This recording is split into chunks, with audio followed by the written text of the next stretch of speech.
Alhamdulillah, alhamdulillahi rabbil alamin, wa bihi nasta'in ala umuri dunya waddin.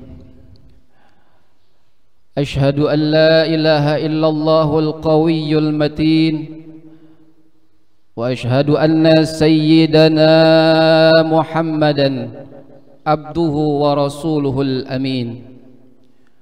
Allahumma salli wa sallim ala sayyidina Muhammadin wa ala alihi wa sahbihi ajma'in.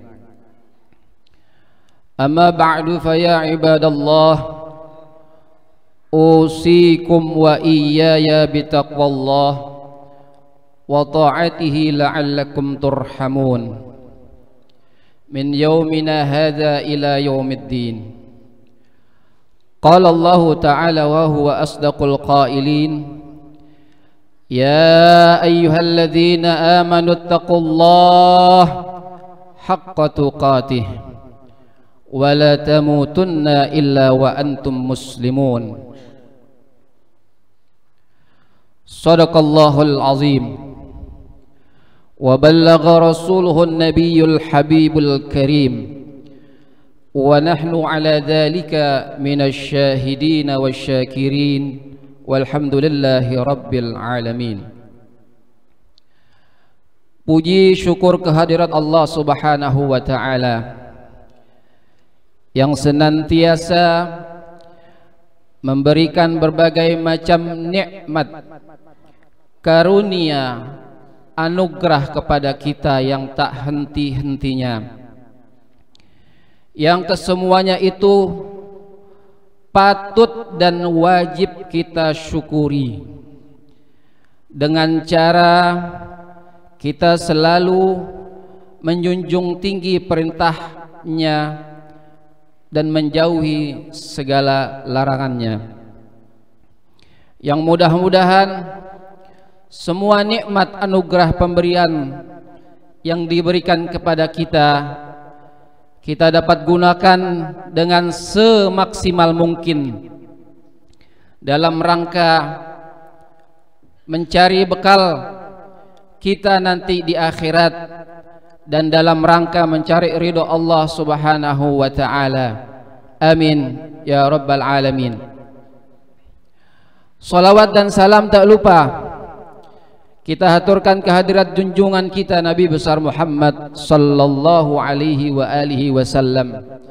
Mudah-mudahan salawat dan salam yang kita baca, yang kita sampaikan kehadirat beliau menjadi penyebab nanti di yaumil qiyamah kita memperoleh syafaatul uzma, pertolongan yang amat besar dari Nabi kita Muhammad sallallahu alaihi wasallam, yang pada saat itu tidak ada seorang pun, tidak ada satu pun makhluk yang diberikan kuasa oleh Allah Subhanahu wa ta'ala melainkan Nabi kita Muhammad sallallahu alaihi wasallam yang dapat menolong umatnya.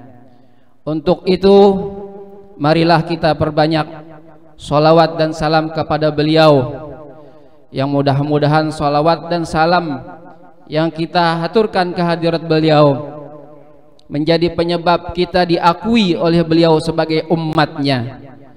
Kalau kita yang mengakui sebagai umat Rasul, boleh-boleh saja. Tetapi ketika di akhirat nanti kita ngaku umat Rasul, walhal Rasulnya sendiri tidak mengakui kita sebagai umatnya, na'udzubillahi min dzalik.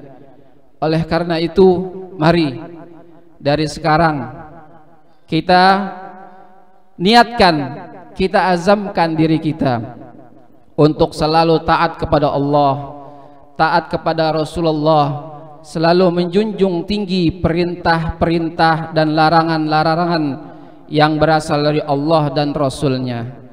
Hadirin yang dirahmati Allah Subhanahu wa ta'ala, di minggu-minggu ini lagi viral, rame tentang keputusan miras, keputusan investasi pabrik minuman keras yang dibuka.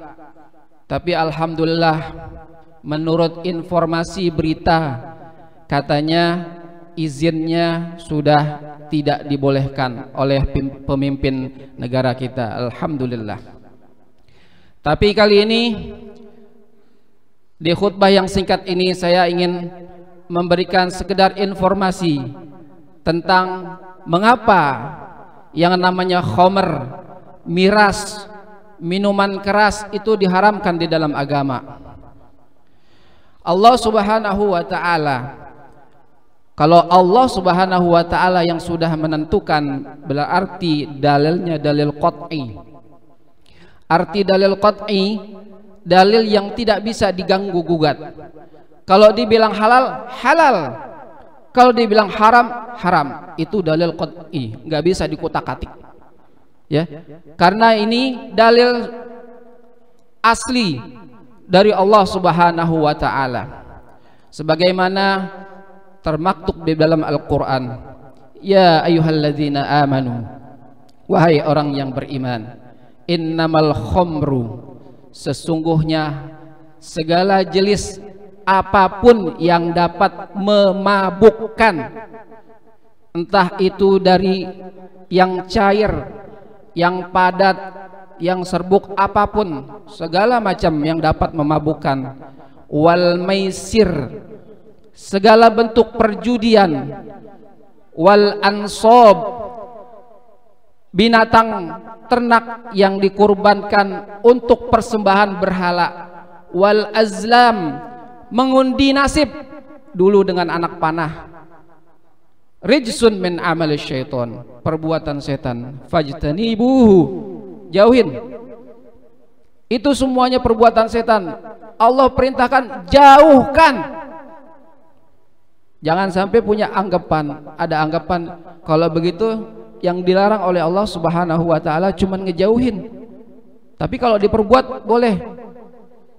Pemikiran yang terbalik, justru disuruh jauhin, artinya mafhum mukhalafahnya adalah deketin aja nggak boleh, apalagi ngerjain. La'allakum tuflihun. Kalau kita udah menjauhi yang namanya khamr, judi, dan persembahan untuk berhala, dan juga mengundi nasib, kita akan tergolong mendapatkan orang yang beruntung di sisi Allah Subhanahu wa ta'ala. Hadirin yang rahmati Allah Subhanahu wa ta'ala, Rasulullah sallallahu alaihi wasallam pernah bersabda, salasatun, ada 3 kelompok atau manusia, model manusia, la yadkhulul jannah, enggak bakalan masuk surga. Ada 3 orang enggak bakalan masuk surga. Yang pertama siapa? Mudminu khamrin, peminum khamr, demennya mabok-mabokan. Sehari kalau nggak mabok nggak enak. Nih, orang yang model begini nggak masuk surga. Yang kedua siapa? Yang kedua yang nggak bakalan masuk surga, qati'ur rahim, pemutus silaturahmi. Ame saudara ribut, ame tetangga nggak mau negor, melengos.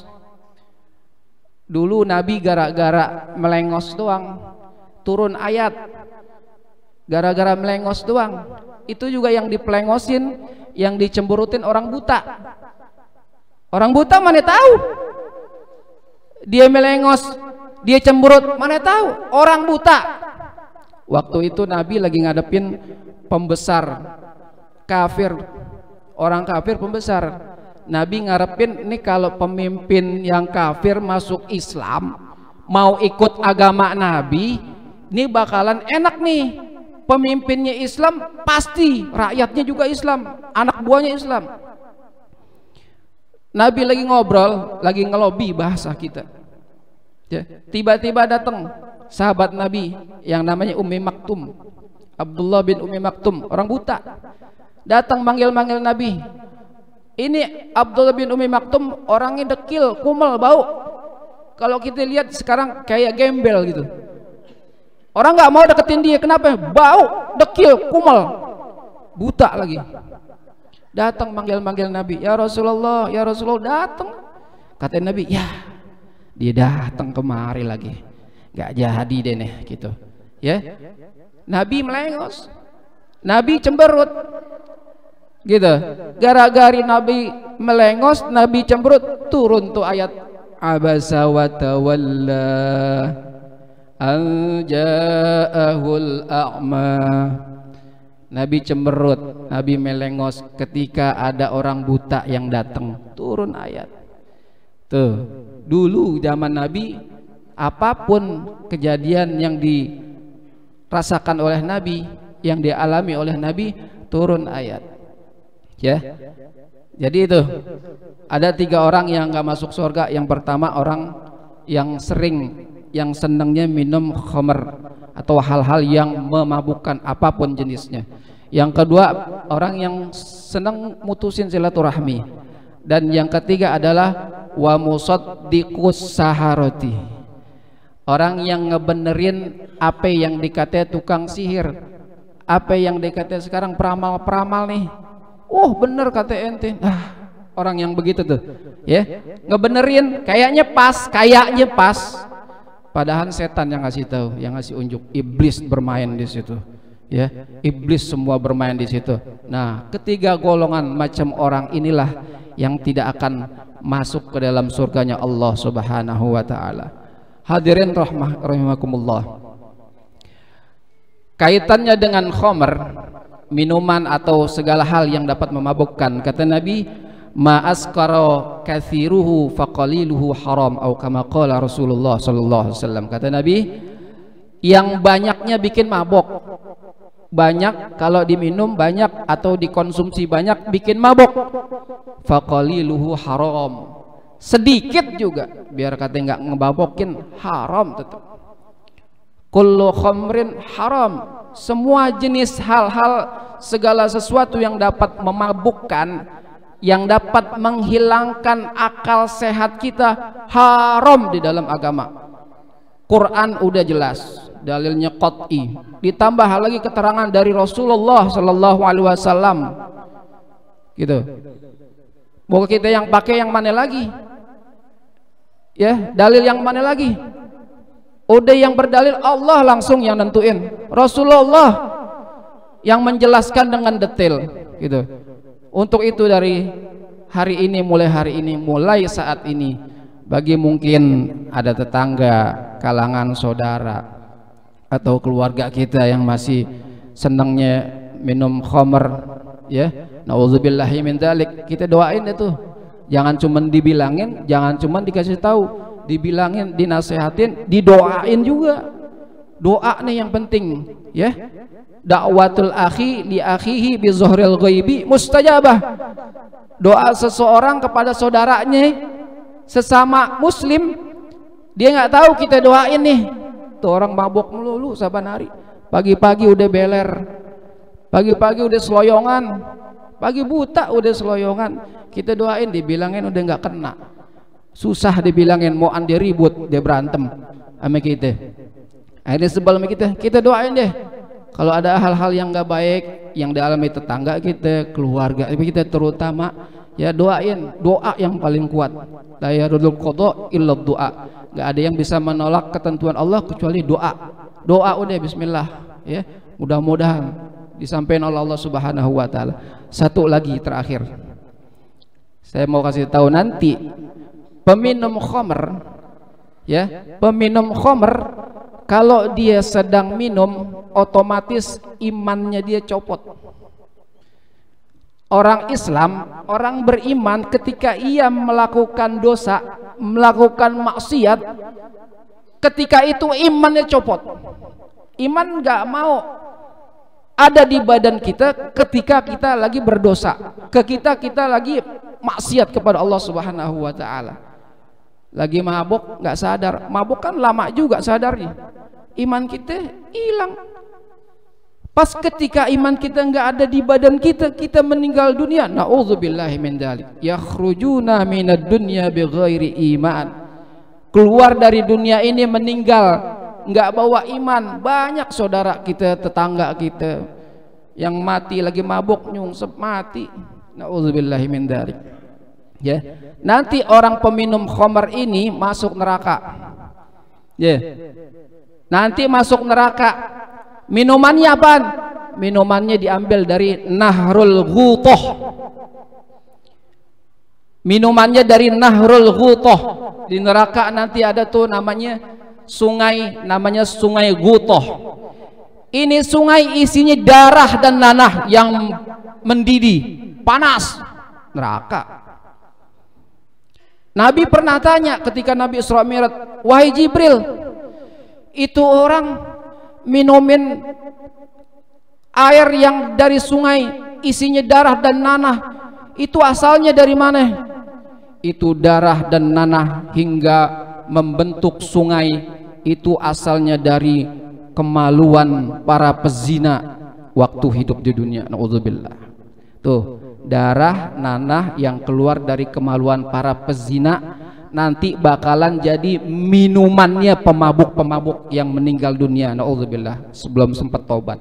Mudah-mudahan dengan khutbah yang singkat ini kita berdoa kepada Allah Subhanahu wa taala agar keluarga kita, saudara kita, anak famili kita, tetangga kita atau lingkungan kita atau Indonesia dilindungi dari hal-hal yang dilarang Allah Subhanahu wa taala, dijauhkan dari miras, narkoba atau khamr. Yang mudah-mudahan Allah memberikan kekuatan kepada kita untuk selalu menjalankan apa yang diperintahnya dan selalu menjauhi apa yang dilarangnya. Amin ya rabbal alamin. Barakallahu li wa lakum fil Qur'anil Karim wa nafa'ani wa iyyakum bima fihi minal ayati wadh-dhikril hakim. أقول قولي هذا وأستغفر الله العظيم لي ولكم ولسائر المسلمين والمسلمات والمؤمنين والمؤمنات فاستغفروه إنه هو الغفور الرحيم. اللهم صل وسلم على سيدنا محمد وعلى آل سيدنا محمد. Alhamdulillahi haqqa hamdih. Asyhadu an la ilaha illallah syahadata abdih. Asyhadu anna sayyidana Muhammadan abduhu wa rasuluhu la nabiyya min ba'dih. Allahumma salli wa sallim ala sayyidina Muhammadin wa ala alihi wa nasiri sunnatih. Amma ba'du. Fa ya ibadallah usikum wa iyaya bi taqwallah wa ta'atihi la'allakum turhamun min yaumina ila yaumi liqa'i rabbih. قال الله تعالى في كتابه إن الله وملائكته يصلون على النبي يا أيها الذين آمنوا صلوا عليه وسلموا تسليما. اللهم صل وسلم على سيدنا محمد وعلى آل سيدنا محمد كما صليت وسلمت وباركت على سيدنا إبراهيم وعلى آل سيدنا إبراهيم وبارك على سيدنا محمد وعلى آل سيدنا محمد في العالمين إنك حميد مجيد. وارض اللهم عن الأربعة الخلفاء الراشدين ساداتنا أبي بكر وعمر وعثمان وعلي رضي الله عنهم وعن بقية الصحابة والقرابة والتابعين والتابع التابعين ومن تبعهم بإحسان إلى يوم الدين وعلينا معهم وفيهم برحمتك يا أرحم الراحمين. اللهم اغفر للمسلمين والمسلمات والمؤمنين والمؤمنات الأحياء منهم والأموات. اللهم اهدنا بهداك واجعلنا ممن يسارع في رضاك ولا تولنا وليا سواك ولا تجعلنا ممن خالف أمرك وعصاك. حسبنا الله ونعم الوكيل ولا حول ولا قوة إلا بالله العلي العظيم. ربنا آتنا في الدنيا حسنة وفي الآخرة حسنة وقنا عذاب النار. عباد الله إن الله يأمر بالعدل والإحسان وإيتاء ذي القربى وينهى عن الفحشاء والمنكر والبغي يعظكم لعلكم تذكرون فاذكروا الله العظيم يذكركم واشكروه على نعمه يزدكم والله ولذكر الله أكبر.